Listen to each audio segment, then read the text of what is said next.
जरा सोचिए, आज से करीब 5000 साल पहले समुद्र के बीचों बीच एक ऐसा शहर था जहां 9 लाख से भी ज्यादा महल थे, वो भी सोने और हीरो से जड़े हुए। एक ऐसा शहर जो उस जमाने में समृद्धि का दूसरा नाम था। लेकिन फिर एक दिन वो पूरा का पूरा शहर समंदर में समा गया। कई सदियों तक लोग इसे बस एक कहानी मानते रहे, एक किंवदंती, जब तक कि कुछ ऐसा नहीं हुआ जिसने सब कुछ बदल कर रख दिया। ये बात है साल 1983 की। गुजरात के तट के पास भारत के कुछ पुरातत्वविदों की टीम समंदर की गहराइयों में उतरी हुई थी, और वहां उन्हें जो मिला उसने हमारे इतिहास की समझ को हमेशा के लिए हिलाकर रख दिया। पानी के नीचे रेत और चट्टानों के बीच उन्हें इंसानों की बनाई हुई चीजें मिलीं। विशाल दीवारें, बड़े बड़े खंबे, एक पूरे के पूरे शहर के खंडहर। तो इस खोज ने हम सब के सामने एक बहुत बड़ा और अहम सवाल खड़ा कर दिया। क्या जिस द्वारका का जिक्र हम सिर्फ किस्से, कहानियों और ग्रंथों में सुनते आए थे, वो वाकई में मौजूद थी? चलिए आज इस पूरे रहस्य की परतों को एक एक करके खोलते हैं। तो सवाल ये उठता है कि आखिर वो गोताखोर वहां ढूंढ क्या रहे थे। इस सवाल का जवाब हमें उन प्राचीन ग्रंथों में मिलता है जहां द्वारका का जिक्र पहली बार हुआ। आइए पहले ये समझते हैं कि वो शहर कैसा था जिसकी तलाश में ये खोज शुरू हुई थी। देखिए, ये कहानी शुरू होती है मथुरा से। कंस के ससुर जरासंध के बार बार के हमलों से अपनी प्रजा को बचाने के लिए श्री कृष्ण ने एक ऐसी राजधानी बनाने का फैसला किया जो एकदम सुरक्षित हो, जिसे कोई भेद ना सके। और इसके लिए उन्होंने किसी राजा से नहीं बल्कि सीधे समुद्र देव से मदद मांगी। कहते हैं कि समुद्र देव ने उनकी प्रार्थना सुनी और श्री कृष्ण को 12 योजन जमीन दी, यानी आज के हिसाब से देखें तो लगभग 153 वर्ग किलोमीटर का एक बहुत बड़ा इलाका। एक ऐसी जमीन जो पूरी तरह से समुद्र के बीचों बीच थी, दुश्मनों की पहुंच से कोसों दूर। और इस जमीन पर वास्तुकला के देवता विश्वकर्मा ने एक ऐसे शहर को बनाया जिसकी भव्यता की कल्पना करना भी मुश्किल है। कहा जाता है कि इस शहर में 9 लाख से भी ज्यादा आलीशान महल थे। सोचिए, 9 लाख! महाभारत और पुराणों को अगर देखें तो द्वारका सिर्फ एक शहर नहीं बल्कि धरती पर एक जीता जागता स्वर्ग था। यहाँ के महल हीरे और सोने से बने थे। सड़कें एकदम सीधी और चौड़ी थीं जो सीधे बंदरगाह तक जाती थीं। यहाँ तक कि पानी की सप्लाई के लिए ऐसे एडवांस सिस्टम थे जो उस युग के लिए किसी चमत्कार से कम नहीं थे। मतलब ये एक पूरी तरह से सेल्फ सफिशिएंट और प्रॉस्परस शहर था। लेकिन जहां इतनी चमक दमक होती है, वहां अक्सर अंधेरे का साया भी मंडराता है। द्वारका की ये सुनहरी कहानी एक ऐसे श्राप की काली छाया में डूबने वाली थी जिसकी किसी ने कल्पना भी नहीं की थी।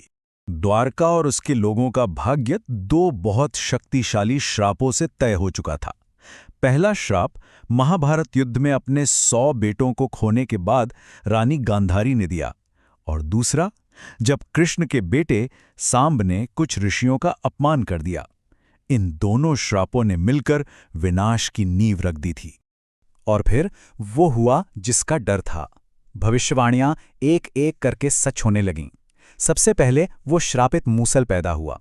राजा ने उसे पिसवाकर समुद्र में फेंकवा दिया, लेकिन उसका एक छोटा सा टुकड़ा एक मछली ने निगल लिया। बाद में वही धातु का टुकड़ा जरा नाम के एक शिकारी के तीर की नोक बना। फिर यदुवंश के लोग अहंकार और नशे में चूर होकर आपस में ही लड़ मरे। और आखिर में जब श्री कृष्ण जंगल में आराम कर रहे थे तो उसी शिकारी जरा ने अनजाने में उन्हें हिरण समझकर उसी श्रापित तीर से उन पर वार कर दिया। कहते हैं जैसे ही कृष्ण ने देह त्यागी, समुद्र ने वो जमीन वापस ले ली जो उसने दी थी, और पूरी द्वारका नगरी हमेशा के लिए लहरों में समा गई। सदियों तक ये कहानी सिर्फ शास्त्रों और दंत कथाओं में ही जिंदा रही, लेकिन फिर आई 20वीं सदी और कुछ लोगों ने ठान लिया कि वो इस मिथक को एक पुरातात्विक खोज में बदल कर रहेंगे। ये खोज, जानते हैं, एक पहेली की तरह थी जिसके टुकड़े दशकों में धीरे धीरे जुड़े। शुरुआत हुई 1930s का दशक में, जब कुछ पायलटों और मछुआरों ने पानी के नीचे अजीब सीधी रेखाएं देखने की बात कही। फिर 1963 में ASI ने पहली खुदाई की। 70 के दशक में एक तांबे की प्लेट मिली जिसमें कृष्ण के वहां रहने का जिक्र था, और इन सब सुरागों को जोड़कर 1979 में डॉक्टर SR राव ने भारत का पहला समुद्री पुरातात्विक अभियान शुरू कर दिया। इस पूरी खोज को एक नई दिशा दी डॉक्टर SR राव ने। एक बहुत ही दूरदर्शी समुद्री पुरातत्वविद। जहां ज्यादातर लोग इन ग्रंथों को केवल पौराणिक कथाएं मानते थे, वहीं डॉक्टर राव का मानना था कि ये सिर्फ कहानियां नहीं बल्कि हिस्टोरिकल डॉक्यूमेंट्स हैं जिनमें एक खोए हुए सच का नक्शा छिपा है। लेकिन उस समय इस काम के लिए न तो कोई खास टेक्नोलॉजी थी और ना ही पैसा। आपको जानकर हैरानी होगी कि डॉक्टर राव ने अपना पहला अभियान सिर्फ 800 रुपए से शुरू किया था। सोचिए, ये उनके अटूट विश्वास और जुनून की ही ताकत थी जिसने इस नामुमकिन से लगने वाले काम को मुमकिन बनाया। और उनका ये जुनून, ये विश्वास आखिरकार रंग लाया। डॉक्टर राव की टीम और उनके बाद के हाईटेक अभियानों ने समुद्र की गहराइयों से ऐसे सबूत खोज निकाले जिन्होंने पूरी दुनिया को हैरान कर दिया। जो बातें हजारों सालों से सिर्फ किताबों में लिखी थीं, वो अब समंदर के नीचे साकार हो रही थीं। ग्रंथों में लिखा था कि शहर किलेबंद था, और देखिए, समंदर के नीचे 560 मीटर लंबी पत्थर की दीवार मिली। ग्रंथों में एक बिजी पोर्ट का जिक्र था और समंदर की तलहटी पर कई पुराने पत्थर के लंगर मिले। ये एक ऐसा मिलान था जिस पर यकीन करना मुश्किल था।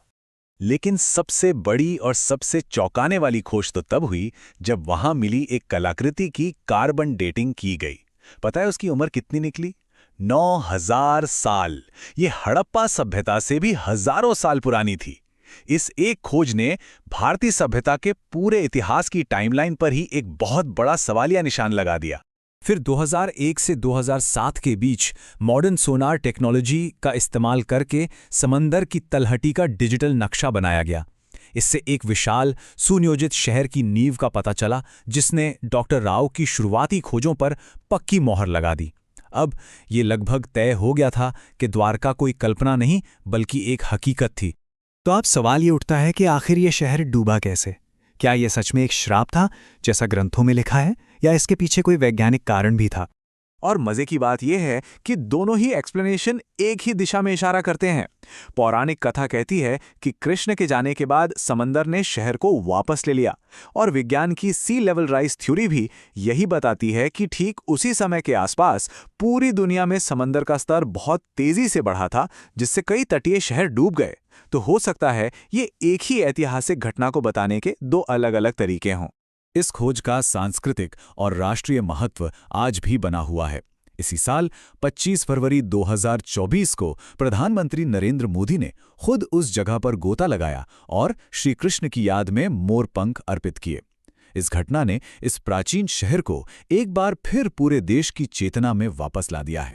द्वारका की कहानी हमें एक बहुत बड़ी बात सिखाती है कि शायद आस्था और विज्ञान एक दूसरे के विरोधी नहीं बल्कि एक ही सच तक पहुंचने के दो अलग अलग रास्ते हो सकते हैं। और ये हमें एक सोच के साथ छोड़ जाती है। अगर 5000 साल पुराना ये मिथक सच निकला, तो हमारे इतिहास के पन्नों में दफन और न जाने कौन कौन सी कहानियां हैं जो बस खोजे जाने का इंतजार कर रही हैं।